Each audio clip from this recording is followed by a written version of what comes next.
He is the original monster slayer. He is the reason why heroes are still drawing their swords against impossible odds in movies, games, and books until today. He was hero from the oldest poem in English language. Today, we just not gonna talk about Beowulf poem, but rather its legacy to one that managed to survive until this modern era, to one that become the foundation of many poems, many stories of legend. Welcome to our podcast. My name is Azam with student number 123251001. And my name is Dimas, with the student number of 123251056. And today, we're gonna discuss about how Beowulf legacy is still survived until this day. 1,000 years old poem that's still relevant in this modern era.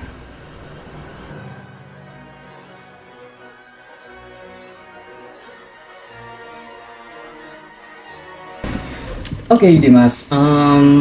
Before we go to the talk about the legacy of Beowulf, first we have to know what is Beowulf and where does this hero come from?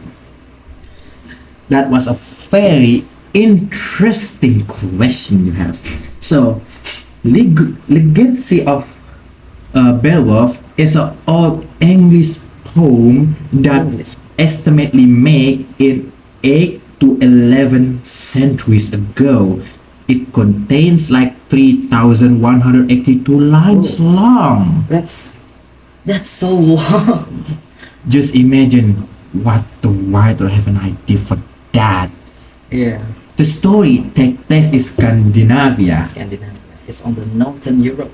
Yes, of course. Now we can say it's now Denmark and Sweden, Yeah. to be the exact time in the modern day.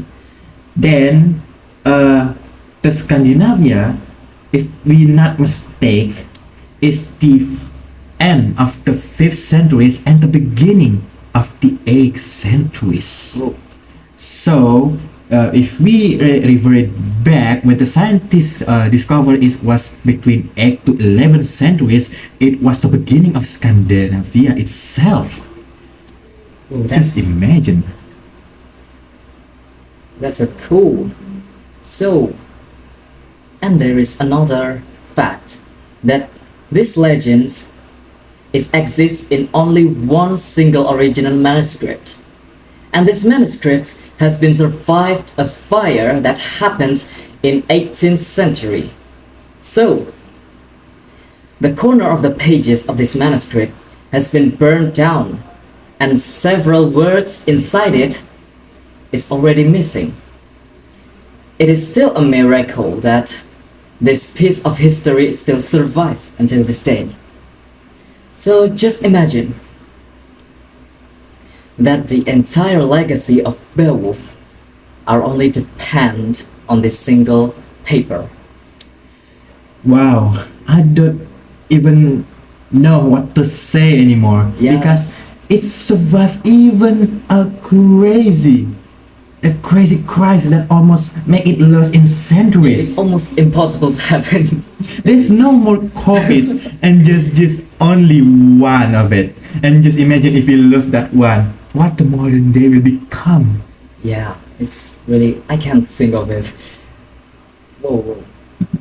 And when you talk about a Beowulf on legacy, the story is so good that is one of the origin of many modern fiction story too.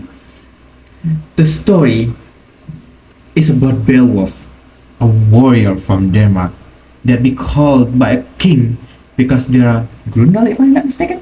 Rogo? Yeah. Grendel. Yes, Grendel. Yeah, Grendel. Ah, yes. It's my feeling. Grendel, the monstrous monster that often destroy the village and cause so many problems. The Yeah. king even scared of it and never hold any fish. They said the Grundle is attacking because the fish is bothering him. Yeah. I'm still confused why. He's attacking the Herald. After the Beowulf hear about it, he come to see the king, confronted The Grendel. the Grendel. Grendel. I always misspoke about the name. I always It's think really Grendel hard is a to goblin, but pronounce. But actually, it's a giant monster. it's a giant, ugly monster Yeah. to be precise. Beowulf battle with force, but he used a bare hand rather than a sword to prove that he is strong, Yes, crazily strong. strong.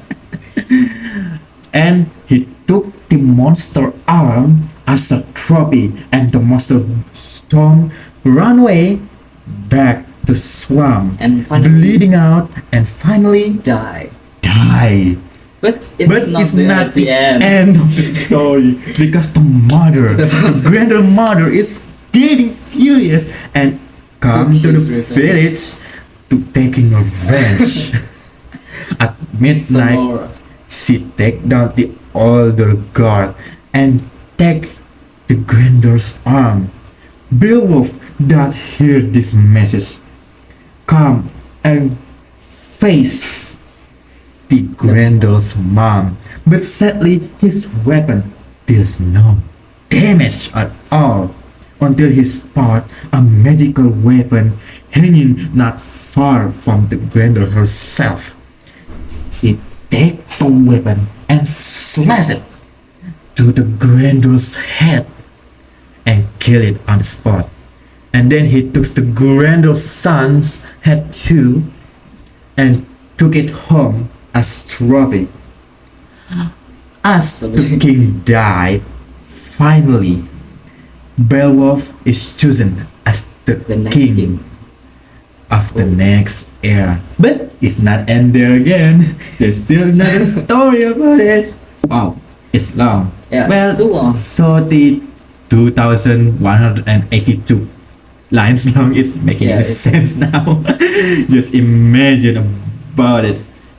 I wonder how scientists even 3,000 lines of poem. inside all of this poem, the old poem with the old language, and how many times it takes just to translate it all into the modern Yeah. English. I start to doubt that this poem wasn't created by only one person, but by several persons. The scientist says there's a theory that this poem is never truly need to be written down. Mm. This poem usually is a storyteller to generation by generation. generation by generation. So many people will gather and there's a storyteller playing a guitar, or I don't know, it's called guitar in that era, but telling a story passed down in centuries and centuries, that there are kids. And finally, in other times, there's some monk. They say, the scientists even say that there's a monk dedicated to write down the entire history and the story of Beowulf in a single page. Oh, They say it, but they found more than just a single page. It's a history right down by our ancestor. But until this day, we never know who the real writer of this legacy. So, Azam, hmm? Okay. let's talk about poetry itself.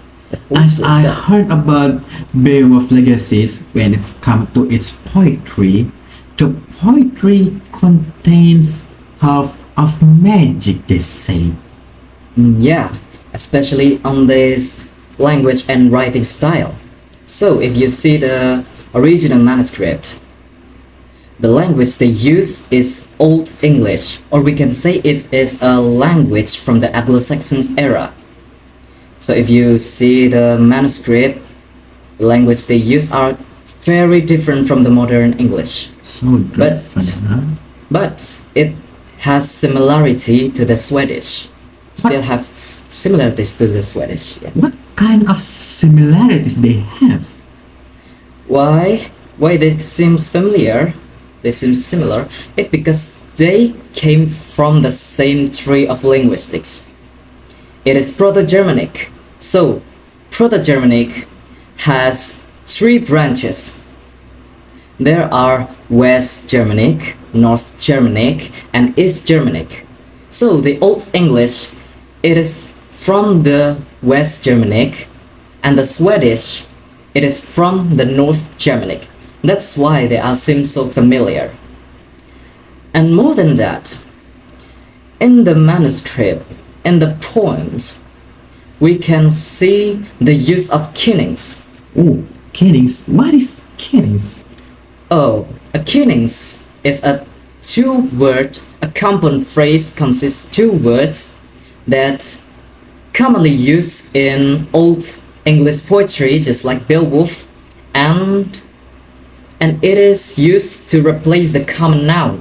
So, kennings is act as a metaphor. We can see on the manuscript, on the poems, some several kennings, just like railroad, and it refers to the sea, and treasure giver, it refers to the king, and sky candle, it is refers to the sun. Wow, it's very, very interesting. Yeah, And indeed. if I'm not mistaken, the name of Beowulf itself Oh, is yeah. a kenning. Yes, that's a kenning as well. It is from B and Wolf. It's B and Wolf. Yeah, just like it. A bee and wolf. So if we describe it as well, the bee and wolf describe that is describe one singular meaning. If I'm not mistaken, read, if we combine that word bee and wolf into Beowulf, it become bear. Bear. Whoa, What a this was surprise! another surprise. Yeah, Just imagine this two different meaning combined to make another meaning. yeah, that's And they so say creative. yes, and they said that the meaning of Beowulf is a bear searching for bees that making honeys, but also the bear have a straying has to stray as a bear and as a wolf to collect the honey. So it has a meaning like bravery, strength, and many others. Oh, that's so fit the Beowulf as well. Well, so that was the kenning. So the next one is in the manuscript. You can see the alliteration. alliteration. Yeah, alliteration. It is to rhyme. It is to rhyme the line. So the letter on the line in the poem, it is heard like the same. Let's take an example of alliteration of G. It's on the manuscript we can found Gardena in Gardeganum. Yeah, that's the alliteration. They use letter G in so many letter G in this line. And the another is alliteration of S, like swam land sliding silently on the line of the poem. In the line of the poem we can found in the story of Beowulf. Wow, I'm so confused and somewhat questioning and wonder, of course, this alliteration. What is the use really is? So it is used to rhyme, and actually it makes people too easy to remember the line from the poem. So you're saying that the alliteration is used to make it easier to remember, Yeah. but also to make it easy to read at the same time. Yeah, just like that. Wow, very interesting, I have to say. This typically poetry things that I don't even understand is quite unique in some sort other ways that possibly we cannot imagine in this modern era. I wonder what knowledge the people beyond us, the beyond era, know even to make this such of wonder. And this kennings and alliteration and we found on Beowulf is actually in the first time they use. So it's inspire the other works afterwards to use this kennings and alliteration. Wow, very interesting. But why we are still obsessed by this old and classic story of Beowulf? Look at the modern adaptation. They are everywhere. Yes, the modern adaptation is everywhere, but we cannot talk about Beowulf without mentioning someone, and is G.G.R. Tolkien, G.G.R. Tolkien? one of Beowulf's core. Without the dragon that being revered in the story of Beowulf, we will never have movies or novel such as The Hobbits. Yeah, that's one of the greatest J.J.R. Tolkien has ever created. And the other one is look at the movie of Beowulf. Do you know that the Beowulf films that created in 2007 is using a motion capture? A motion capture?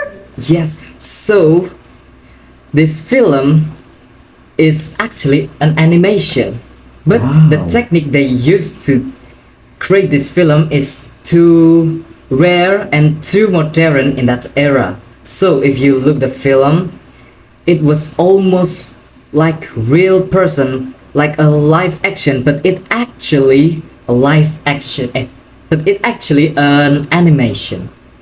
I cannot imagine a person in that year has such sort of brilliant, amazing ideas Yeah. using a stop motion, Yeah. and people think it's a live action. I don't even know it's so advanced already in that year, in that time. Yeah. So that's all we have to talk about Beowulf, right? Yeah, we don't have many things to talk about Beowulf Yeah. already. That's already all we can talk about Beowulf. Beowulf is significantly interesting stories because Yeah. it's about poem itself, but it has a significant historical record. It's the foundation of the literature from the Old English. And it was the concept and the beginning of modern fiction as well. Yeah, that's right. Such as the Hobbit that we already mentioned, the myth, the legend, and the stories that this Beowulf already has bring significant change in our modern literature as well. Yeah, that's so true. So, Well, Beowulf is basically a time capsule. This work preserving us about the values that Anglo-Saxon people are hold. So it is about bravery to fight the impossible thing, the loyalty to the kings from his followers, and the honor of a warrior and its code. So we can see all of that inside the character of Beowulf. Just like that, right? wow, that's very right. But also, the narrative is not just a text but a historical matters. Even though the stories is about monsters, Yeah. dragon monsters, blah blah blah, that people in modern day always often say as A fiction. as Oh, a that's not fiction. That doesn't real. This historical matters. It must be just adaptation of that of their imagination. But the case is not just about the fiction that we gonna talk. So what but is it then? the text and the manuscript itself contains history, real kings, real tribe. Imagine, even though it's contain like stories about legend, mythic things, a magic or whatsoever, but it's still refer to the real life matter of history, like the tribe's name, the tribe's origin, the kings and queen, the warrior, what they have, what culture they have, and what culture they preserve until this day. Yeah. Oh, That was very, very hard to imagine. yeah. That was That's- really the literal time capsule itself. So this is not just a history that was preserved to modern era, but this is a history that tell us even the slightest thing that people even abandon or doesn't recognize Yeah. still can preserve until the modern day, even used in this modern day era. Well, that's so amazing. So that is about the legacy of Beowulf.